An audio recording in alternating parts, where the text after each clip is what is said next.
Hi நண்பா, எல்லாருக்குமே பெரிய வணக்கம். நான் உங்க சந்துரு பேசுறேன். எல்லாரும் எப்படி இருக்கீங்க? எல்லாரும் சூப்பரா ஹாப்பியா இருக்கணும் நண்பா. நானும் பார்த்தீங்கன்னா சூப்பரா இருக்கேன். iQOO Neo 10 இந்த ஸ்மார்ட் போனை பத்தி தான் இந்த வீடியோல ஒரு ஃபர்ஸ்ட் இம்ப்ரெஷனா பார்க்க போறோம். என்ன இருக்கு, டிஸ்பிளே எப்படி இருக்கு, பெர்ஃபார்மன்ஸ் எப்படி இருக்கு, இந்த ரேட்டுக்கு ஒர்த்தா இல்லையா அப்படின்றத பார்க்க போறோம். எனக்கு அந்த போனை ஒரு ஜஸ்ட் ஒரு ஹாஃப் டே யூஸ் பண்ணி பார்க்குற எக்ஸ்பீரியன்ஸ் எனக்கு கிடைச்சிச்சு. ஸோ அதை தான் இந்த வீடியோவில் நான் ஷேர் பண்ண போறேன். ஸோ டிசைன் வைஸ் பெரிய லெவலில் எனக்கு எப்பயுமே ஒரு ஈடுபாடு இருக்காது. நம்ம கொடுக்குற காசுக்கு பெர்ஃபார்மன்ஸு, கேமரா, பேட்டரி அது கரெக்டாக இருந்தால் போதும். டிஸ்பிளேயோட சைஸ் எப்படி இருக்குது, அப்புறம் மூவி பார்க்க நமக்கு எப்படி இருக்குது அப்படின்றத யோசிப்பேன். டிசைன் பெரிய லெவலில் பார்த்தீங்கன்னா நான் இம்பார்ட்டன்ஸ் தர மாட்டேன். அது எந்த ஒரு பிராண்டாக இருக்கட்டும், எந்த பட்ஜெட்லையாக இருக்கட்டும், அது ஒவ்வொருத்தவங்களோட தனிப்பட்ட ஒரு சில பேர்லாம் இருப்பாங்க டிசைனுக்காகவே வாங்குவாங்க. ஸோ அது ஒரு தனி கேட்டகரி. ஸோ டிசைன் ஓகே, நல்லா இருக்குது, பார்க்குறதுக்கு ஓகே, நார்மலாக இருக்குது. இதோட பட்ஜெட்டுன்னு பார்த்தீங்கன்னா 128 ஜிபிலேருந்து ஆரம்பிக்குது. 32,000 ரூபா. கார்டு ஆஃபர் பார்த்தீங்கன்னா 2,000 ரூபாய் வரைக்கும் தராங்க. அது போக ஐரன் மாடல்லாம் பார்த்தீங்கன்னா 40,000 ரூபா வரைக்கும் போகுது. ஸ்டார்டிங் வேரியன்ட் 8,128 பார்த்தீங்கன்னா 30,000 ரூபாய்க்கு இருக்குது ஆஃபர், இன்க்ளூடிங் ஆஃபர் இல்லாமல் 32,000 ரூபாய் கிட்ட வருது. இந்த ஸ்மார்ட் ஃபோனோட டிஸ்பிளே பார்க்கும்போது உங்களுக்கு 6.7 இன்ச்சில் 1.5K ரெசல்யூஷனில் AMOLED டிஸ்பிளே, அது மட்டும் இல்லாமல் 144 ஹெர்ட்ஸுக்கான ரெஃப்ரெஷ் ரேட் இருக்குது. இன்னொன்று டிஸ்பிளேக்குனே தனியாக ஒரு சிப்பு, அந்த Q1 சிப்புன்னு சொல்லுவாங்க, அதை யூஸ் பண்ணியிருக்காங்க. எதுக்காக அப்படின்னா கேம் விளாடும் போது ஹை ரெஃப்ரெஷ் ரேட்டை பூஸ்ட் பண்ணுறதுக்கும், இந்த HDR கண்டென்ட்லாம் பார்க்கும்போது நல்ல ஒரு வியூவிங் ஆங்கிள், பிரைட்னஸ் லெவல்லாம் நல்லா தூக்கி கொடுக்கும். பார்த்தீங்கன்னா டிஸ்பிளேக்குனே டெடிகேட்டடாக சிப் இருக்குது. ஸோ டேரக்ட் சன்லைட் யூஸ் பண்ணி பார்க்கும்போதே ஓகே, ரொம்ப அப்படியே கண்ணு தெரியாமல் என்னடா இருக்குது டிஸ்பிளேல அப்படின்னு தெரியாமல் பஞ்சாயத்துலலாம் நல்ல ஒரு பிரைட்னஸ் கொடுத்துருக்காங்க. ஸோ அவுட்டோரில் யூஸ் பண்ணுறதுக்காக இருக்கட்டும், இன்டோரில் யூஸ் பண்ணுறதுக்காக இருக்கட்டும், டிஸ்பிளேயோட பிரைட்னஸ் லெவல் நல்லாவே இருக்குது. வியூ ஆங்கிளுமே பார்த்தீங்கன்னா நல்லா இருக்குது. டிஸ்பிளே இந்த பட்ஜெட்டுக்கு ஓகே, சூப்பராகவே பண்ணியிருக்காங்க. அடுத்தபடியாக உள்ளே யூஸ் பண்ண processor Snapdragon 8s Gen 4 processor பார்த்தீங்கன்னா யூஸ் பண்ணியிருக்காங்க. நேற்று கூட ஒரு நண்பர் கேட்டிருந்தாரு, பிரதர் இந்த 8s Gen 3க்கும் 8s Gen 4க்கும் என்ன வித்தியாசம் அப்படின்னா, ஒவ்வொரு வட்டமும் அவன் upgrade, clock speed, benchmark score கூடன்றாங்களே.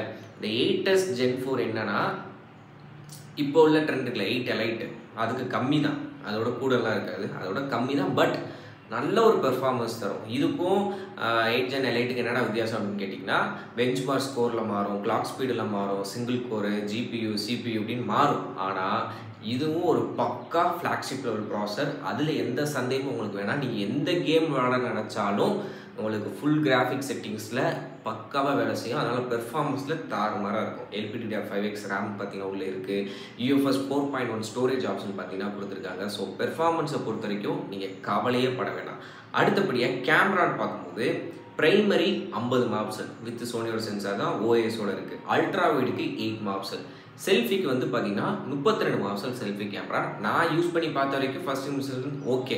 But வீடியோக்கு அந்தளவுக்கு அவங்க சொன்ன மாதிரி ஸ்டேபிளாலாம் இல்லை. நார்மலாக அந்த 30,000 ரூபா பட்ஜெட்டில் எப்படி இருக்குமோ அதான் இருக்குது. டீட்டெயில்டாக கேமரா ரிவ்யூ நம்ம சேனலில் வரும். ஸோ அதனால் மறக்காம நம்ம பேஜை ஃபாலோ அண்ட் சப்ஸ்கிரைப் பண்ணி வச்சுக்கோங்க. எப்பயுமே நம்ம ஃபோன் ரிவ்யூ பண்ண டெடிக்கேட்டடாக கேமராக்குன்னு ஒரு ரிவ்யூ போட்டுருவோம். ஏன்னா அதுக்கு தான் நிறைய பேர் எக்ஸ்பெக்ட் பண்ணி வாங்குறாங்க இப்போ உள்ள யங்ஸ்டர்ஸ். அதனால சொல்கிறேன், ஃபர்ஸ்ட் இம்ப்ரெஷன் ஓகே. ஸோ ரொம்ப பிரமாதம்லாம் சொல்லிட முடியாது. அடுத்து விட்டால் ஃபுல் டீட்டெயிலாக அடுத்த அப்டேட் வரும், அதெல்லாம் செக் பண்ணி பார்த்துட்டு நான் உங்களுக்கு சொல்கிறேன். ஏன்னா இப்போ ஃபோன் கையில் இல்லை, அப்போ இருந்துச்சு, அடுத்து வந்துடும். இப்படி ஒரு வீக் அப்புறம் ஃபோன் கைக்கு வரும், அப்போ நான் உங்களுக்கு கவர் பண்ணி போகிறேன்.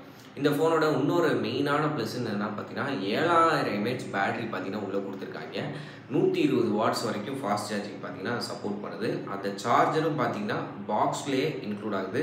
அதுதான் உண்மையிலே ஒரு மிகப்பெரிய விஷயமே. அது இல்லாமல் பிராண்ட் என்ன சொல்கிறாங்கன்னா 1 to 50% ஜஸ்ட் 19 நிமிஷத்தில் பார்த்தீங்கன்னா சார்ஜ் ஆயிரும். எக்ஸ்ட்ரா ஃபீச்சர்ஸ்னு பார்த்தீங்கன்னா IP ரேட்டிங் கொடுத்துருக்காங்க, டியூயல் ஸ்பீக்கர் பார்த்தீங்கன்னா இருக்குது. இல்லை சாஃப்ட்வேர் OS மேஜர் அப்படின்னு பார்த்தீங்கன்னா 3 வருஷத்துக்கு Android 15, FunTouch OS 15 வருது அவுட் ஆஃப் த பாக்ஸு. அப்புறம் 16, 17, 18 வரும். அதுக்கப்புறம் 4 வருஷத்துக்கான செக்யூரிட்டி பேட்ச் அப்டேட்டும் பார்த்தீங்கன்னா கொடுக்க போகிறாங்க. இல்லை ஐரன் மாடலோட ரேட்டு நான் சொல்லிடுறேன். 16 GB 512 GBயோட ரேட் 41,000 ரூபா. 12 GB RAM 256 GB ஸ்டோரேஜ் 36,000 ரூபா. அடுத்து 8 256 34,000 ரூபா. 8 128 32,000 ரூபா.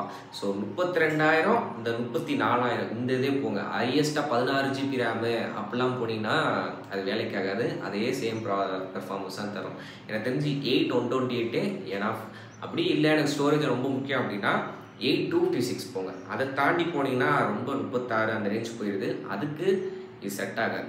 வேணும்னா அப்பப்போ லேப்டாப்பில் எது ட்ரான்ஸ்ஃபர் பண்ணி வச்சுக்கோங்க, உங்களுக்கு கூகுள் ட்ரைவில் போட்டு வச்சுக்கோங்க, அவ்வளோதான் சொல்லுவேன்.